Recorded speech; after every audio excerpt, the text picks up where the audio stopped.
So let's look at the Newton's 3 laws of motion. Now, when you talk about Newton's 3 laws of motion, you have to first look at the first law. I'll make it a bit simple. Now, when talking about the first law, the first law states in simplicity that a particle will remain at rest.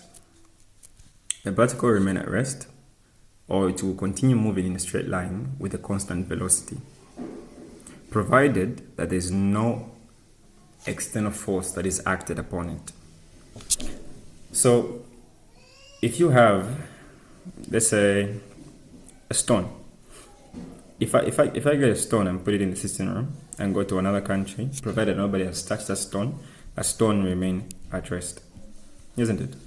If at all we had to assume that there was no gravity on Earth and I had to throw a stone with a constant, or you say I throw a stone and it starts to move at a constant velocity, that stone will continue moving in a straight path, provided it's not compelled by another object to change its course of direction. So that's what it means when you look at the first law. It means that a body will maintain its state of rest, will continue to move in a straight line, provided that there is no other unbalanced force that is acting on it. There are basic analogies you can use under the first law to quickly understand it. You can say, like one of the basic funny ways I like to illustrate the first law, you can say that the person will continue being single, or the person will continue searching for a partner for the rest of their life, provided that there is no partner that exists in the world. So if you're the only one in the world and you are single, that is at rest, you will continue being single for the rest of your life, provided there's no other person in the world. And if you're searching for someone in a constant search, you continue searching. Provided there's no one, you'll be moving in a constant search for the rest of your life. So it's the same thing. Unless, provided a girl, you meet up a girl or a guy anywhere else. So that's basically the concept. Then we have the second law. The second law is a beautiful law. It just states that force is equal to ma. So the sum of all forces that are acting on the body will equal to the mass by what is known as the acceleration. Now, this is a law that we're going to be using in a lot of problems that we have under mechanics. So, a particle acted upon by an unbalanced force, such as the F, will experience an acceleration that has the same direction as the force and a magnitude that is directly proportional to the force.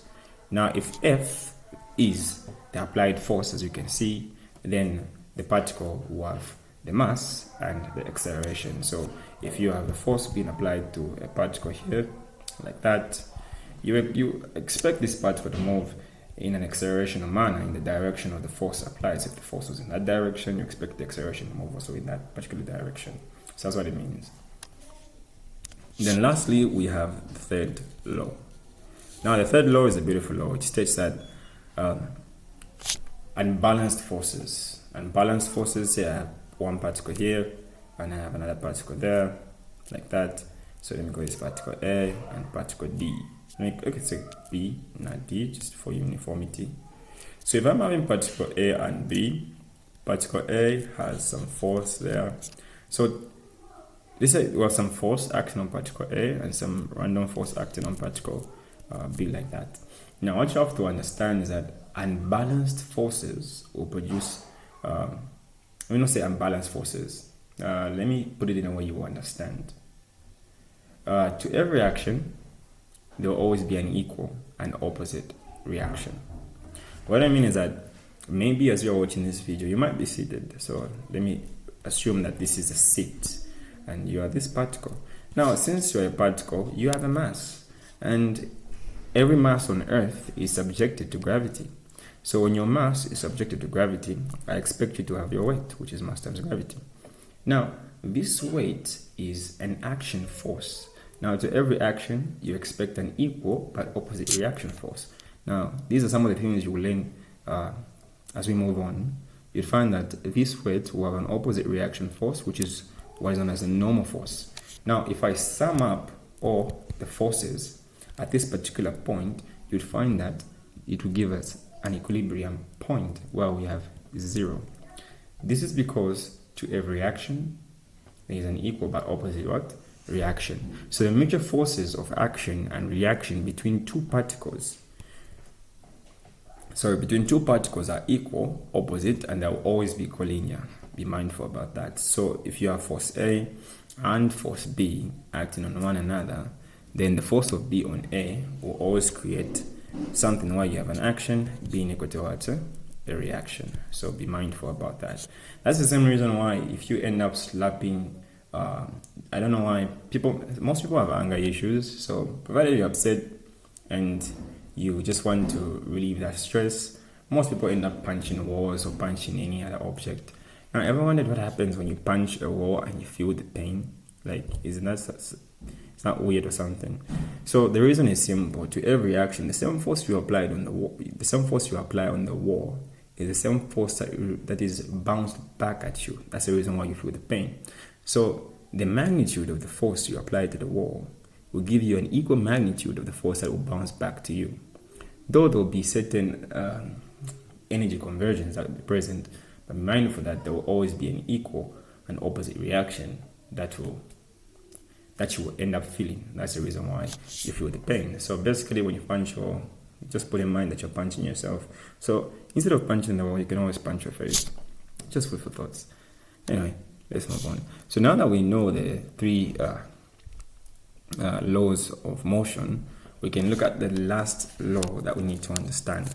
And this is Newton's law of gravitational attraction. Now this one is a beautiful law. It just means that you and I are attracted to each other. Now Newton's law of gravitational attraction just simply tells us to say there will always be a certain force that will be in between objects. So if this is me, and this is you, there will always be a certain force that will be in between us. Okay?